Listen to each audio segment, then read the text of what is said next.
নবীর মুহাব্বত নাই, তার ঈমানই নাই। কথা কোন ঠিক কিনা?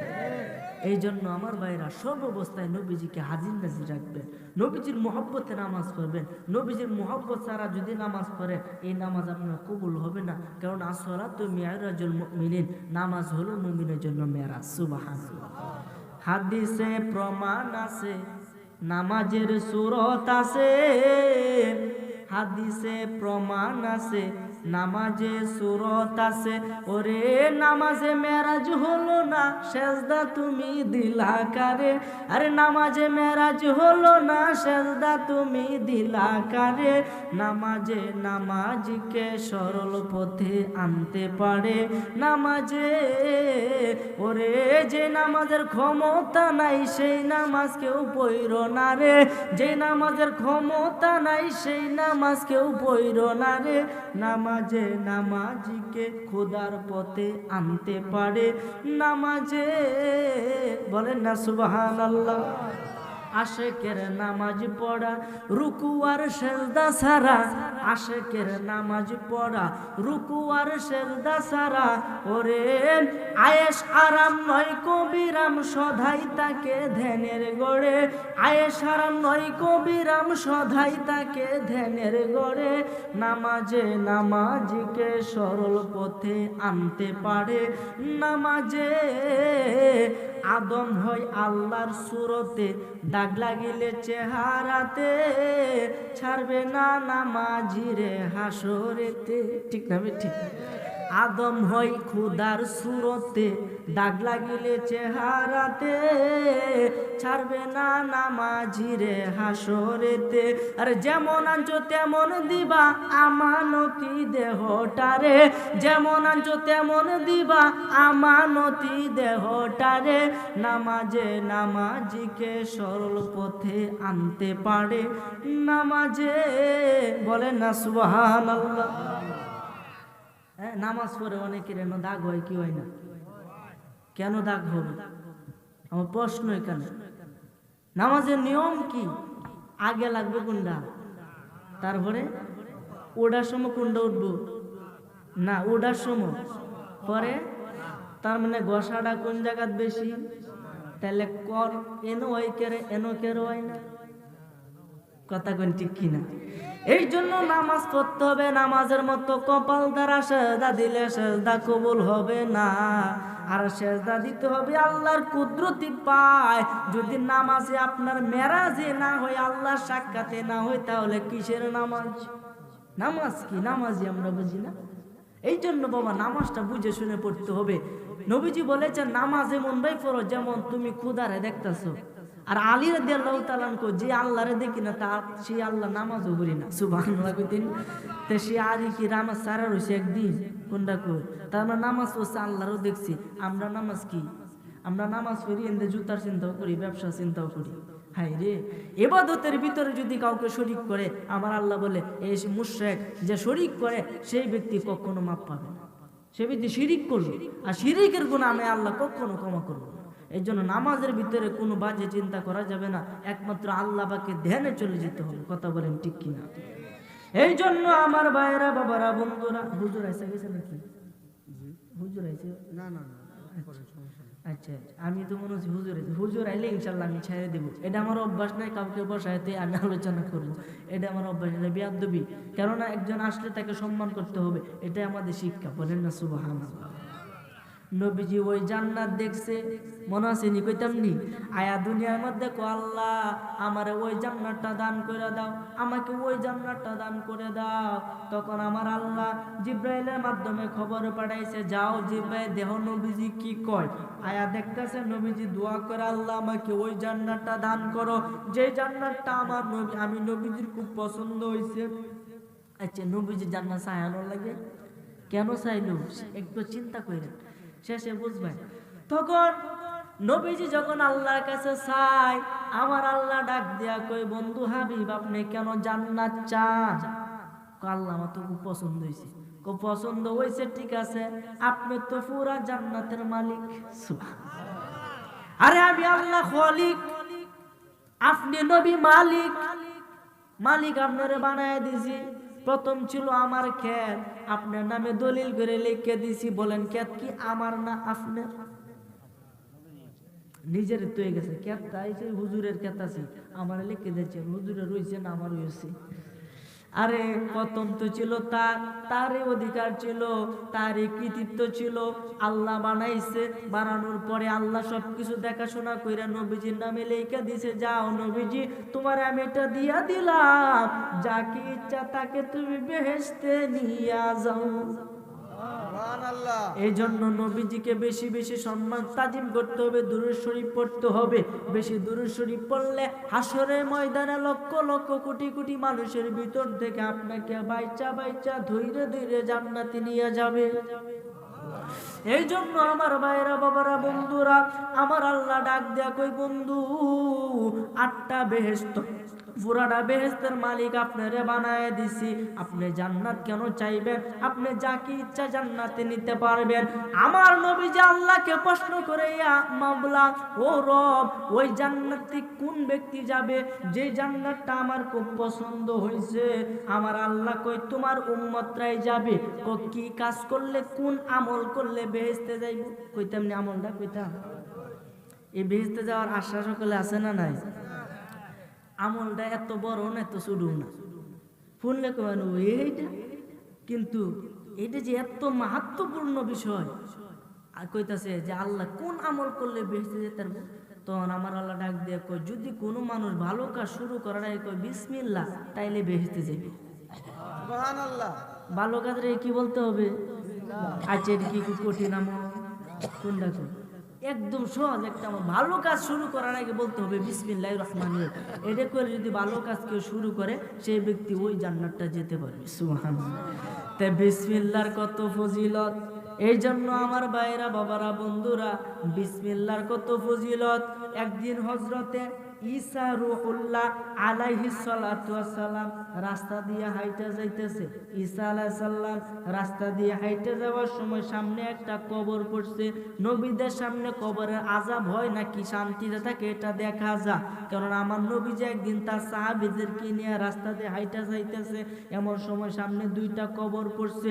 আমার নবী যে ডাক দিয়ে কই, সাহাবীরা দাঁড়াও। ও কেন? কই যে সামনে 2টা কবর দেখতেছো, ওই কবর 2টার মধ্যে আযাব হইতে।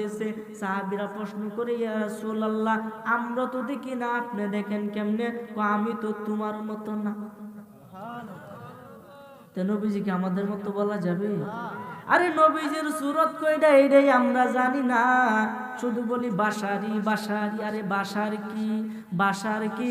নবীজির সুরত হলো 5টা, এর মধ্যে উল্লেখযোগ্য হলো 3টা, সুরতে হাক্কি, সুরতে মালাকি, সুরতে বাশারি। সুবহানাল্লাহ। সুরতে হাক্কি মানে স্বয়ং খোদার সুরত। ওই হুজুর খুদার সুরত কিভাবে? নবীজি আল্লাহর দেখা যখন দুনিয়ার মধ্যে আসছে, সাহাবীরা জিজ্ঞাসা, ইয়া রাসূলুল্লাহ, আপনি তো আল্লাহরে দেখছেন? কহ সরাসরি চোখে দেখছি। আল্লাহরে কিভাবে দেখছেন? আমি আমার আল্লাহরে দেখছি আমি নবীর নিষ্ঠুরতে। আমরা দেখাম কেমনে? যে ব্যক্তি আমারে দেখবো সেই ব্যক্তি আল্লাহরে দেখবো। তার মানে আল্লাহরে দেখছে সরাসরি, নবীজিরে স্বয়ং দেখে আইছে। ও নবীজিরে দেখবো সেই ব্যক্তি আল্লাহরে দেখবো, এই কারণে কি নবীজি আল্লাহ হয়ে গেছে? কোনটা কোন? এই যে আমার চশমাটা দেখেন, এই যে একটা শ্যামা এনে ফুটছে না ছায়া, এ ছায়া ফুটছে নিনো, শ্যামা ফুটছে, এটা কি ছায়াটা কি চশমা নাকি? কোনটা কোন? এ ছায়া কি চশমা? কখনোই না। আবার কি এটা যদি চশমাও না কোন, তো ভুলইব। কোনটা কোন? এই চশমা না থাকলে কি ছায়া পড়তো? আবার ছায়া করতে আইব দু চশমা না থাকে? ফেসটা কিন্তু বুঝুন যে ছায়া করতে আইব যদি এটা না থাকে, আর এটা থাকবে, এটা আমি ছায়া, এই যে মাইকটা, এই যে ছায়াটা রে, এটা দত্তর ভাই ধরন যাবো, কিন্তু এই ছায়ারে মাইক কোন যাবো, মাইকের ছায়া কোন যাবো, কিন্তু উল্টাও তো কোন যেত না। কোনটা কোন?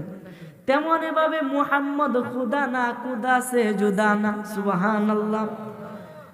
মুহাম্মদ সাল্লাল্লাহু আলাইহি সাল্লাম আল্লাহ না, আল্লাহ মুহাম্মদ সাল্লাল্লাহু আলাইহি সাল্লাম না, তবে আল্লাহ থেকে রাসূলুল্লাহ সাল্লাল্লাহু আলাইহি সাল্লাম আলাদা না। সুবহানাল্লাহ বলেন।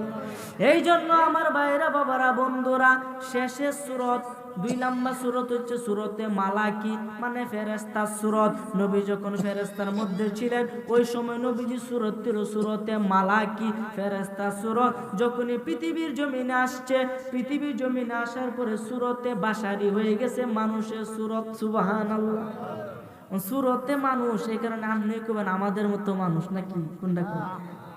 কুল ইন্নামা আনা বাশারুম মিসলুকুম, হ্যাঁ বলুন আমি তোমাদের মতোই মানুষ। সাহাবীদেরকে বলে না, কাফেরদেরকে কইছে আমি তোমাদের মতো। তো নবীজি আর কাফের কি সমান? আরে নিজের স্ত্রীরা নিজের মা কি দেখতে কি একরকম না? রূপে এই যে বডির সাইজে কি একরকম না? কিন্তু মা আর বউয়ের কি বেশ কম আছে না? নাই। চিনি আর লবণ দেখতে একই রকম, কিন্তু বইটার গুণ কিন্তু ভিন্ন। কথা কোন ঠিক কিনা? আমরাও মানুষ, নবীজিও মানুষ, কিন্তু তিনি কেমন মানুষ? তিনি অসাধারণ মহাপুরুষ। তিনার মতে মনে একজন মানুষ ছিল না, আর এখন নাই, ভবিষ্যতে থাকবেও না। সুবহানাল্লাহ। এই জন্য আমার ভাইরা, বাবারা, বন্ধুরা, ওই নবী কেমন নবী? যেই নবী জিনের নবী, মানুষের নবী, ফেরেশতাদের নবী, আরশ কুরসি লৌহ কলমের নবী, সমস্ত বিশ্ব মাখলুকাতের নবী। ওই নবীজি আমাদেরকে শিক্ষা দিয়েছে, উম্মতেরা 5 ওয়াক্ত নামাজ কায়েম করো, উপযুক্ত হলে হজ যাকাত আদায় করো, পিতা মাতার সাথে ভালো ব্যবহার করো। এই জন্য নবীজি যেহেতু বই লাগেছে, আমাদেরকে এই কাজগুলা করতে হবে, কি হবে না? ওই যে একটা জান্নাতটা মাত্র বিসমিল্লাহ কইলে পাবেন। এই বিসমিল্লাহ বরকত কি? এই যে ঈসা আলাইহিস সালাম রাস্তা দিয়ে হাঁটতে যাইতেছে, সামনে একটা কবর পড়ছে। কবর যখন পড়ছে, কবর আযাব তো সে দেখছে। দেখার পরে বলতেছে, ঈসা আলাইহিস সালাম বলতেছে, আই রে কবরের মধ্যে আযাব হইতেছে। এটা কইয়া তিনি গেছে গা। একটু পরে আবার ওই রাস্তা দিয়ে যখন আসতেছে, আসার পরে দেখি কবরের মধ্যে আর কোনো আযাব নেই। সুবহানাল্লাহ। কয় রকম হইল? কয় রকম? প্রথম দেখে গেছে আযাব, পর আয়া দেখি আযাব নাই। এটা কেন হইল? আল্লাহকে প্রশ্ন করে, মাওলা যাবার পথে দেখলাম কবরে আযাব হইতেছে, আসার পথে কি কবরে আযাব নাই, এটার কারণ কি? এটার মূল ব্যাখ্যা কি আমাকে দাও।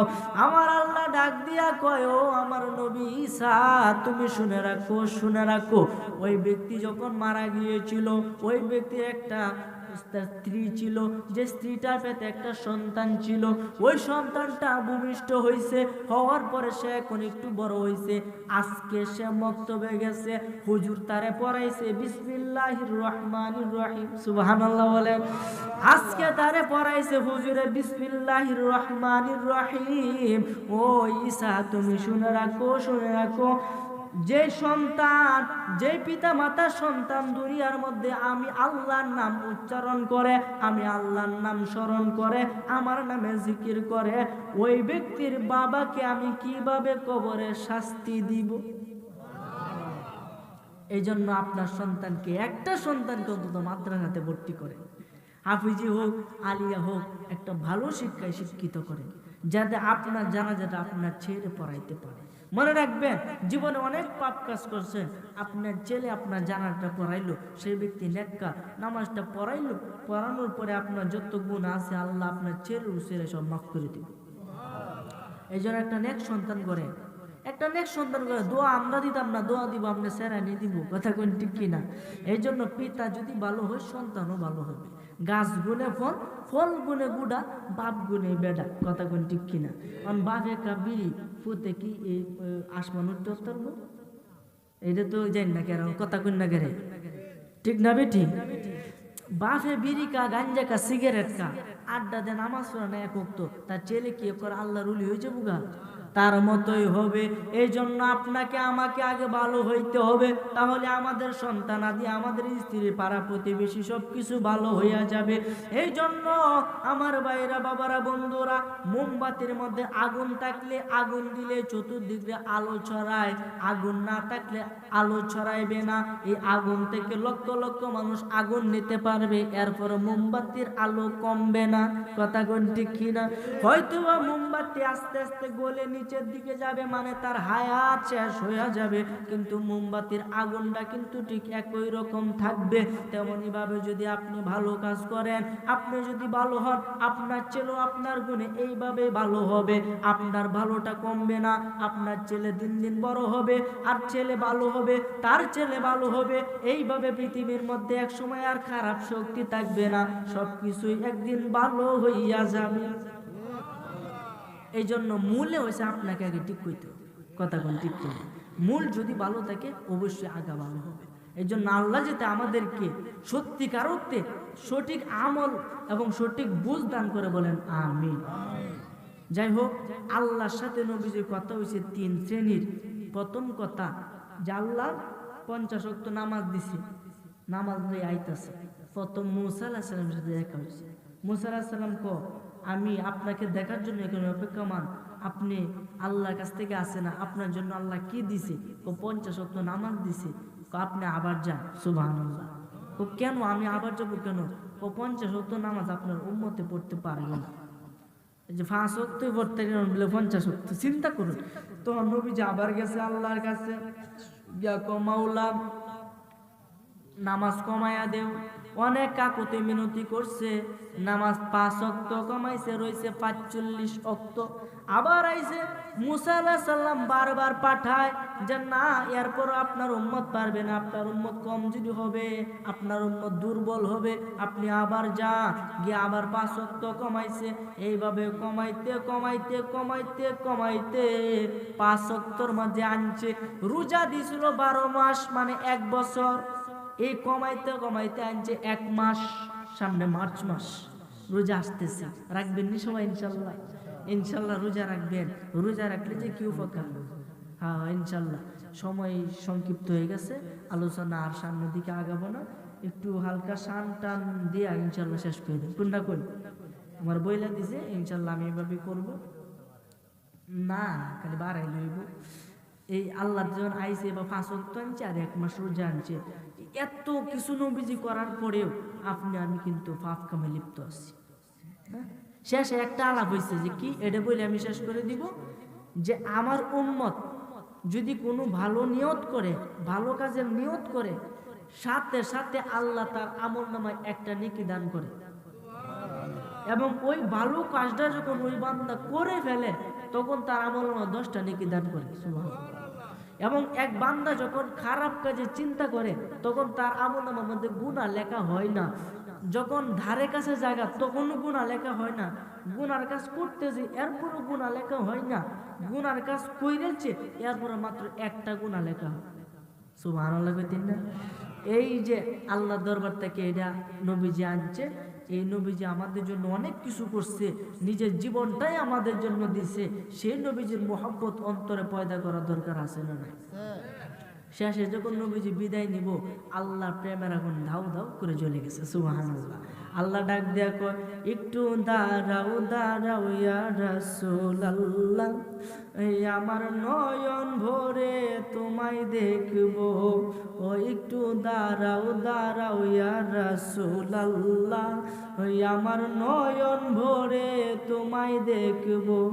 ওই আমার পরাণ ভরে তোমায় দেখবো, দিলের স্বাদ মিঠায়া তোমায় দেখবো।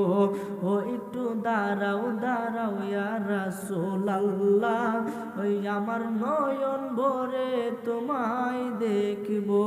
জোরে বলেন সুবহানাল্লাহ। এক রাত্র নবী ছিলেন উম্মে হানির ঘরে, ওরে জিব্রাইল আসিয়া তখন বলে বিনয় করে। এক রাত্র নবী ছিলেন উম্মে হানির ঘরে, ওরে জিব্রাইল আসিয়া তখন বলে বিনয় করে। ডেকেছেন আল্লাহ পাকে, মেরাজ হবে আপনার সাথে। মেরাজে গেলেন নবী, আলাপন হলো সবই। বিদায় বেলায় আল্লাহ তাআলা হইলেন বেকারার, আমার আল্লাহ বলে দেখার ইশাদ মিটলো না আমার সুবহান।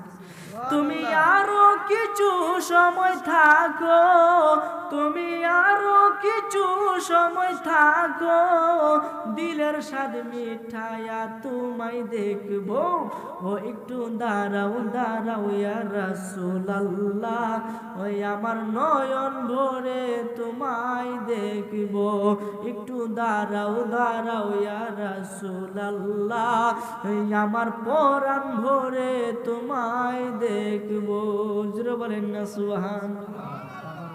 যাই হোক, আমার আলোচনা এখানেই সমাপ্ত। আমি আসলে আপনাদেরকে বুঝাইতে চাইছি যে এই মাসটা এতই মর্তুবার মাস, যে এই মাসের 27 তারিখ এই সামনে আসতে, যদি রোজা রাখতে পারেন, 1 বছর একটা রোজা রাখলে যে সব হইতো, একটা রোজা রাখলে সব আল্লাহ দান করবে।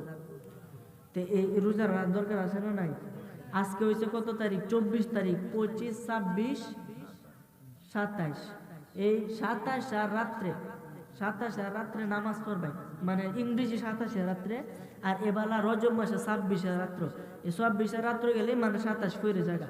এই সময় নামাজ পড়বেন, নামাজ পড়লে আপনার সগীরা গুনাহগুলো সব মাফ হয়ে যাবে। সুবহানাল্লাহ বলতেন। এই জন্য আপনারা এই আমলগুলো করবেন। 5 ওয়াক্ত নামাজের পরে কিছু আমল আছে, এগুলো করবেন।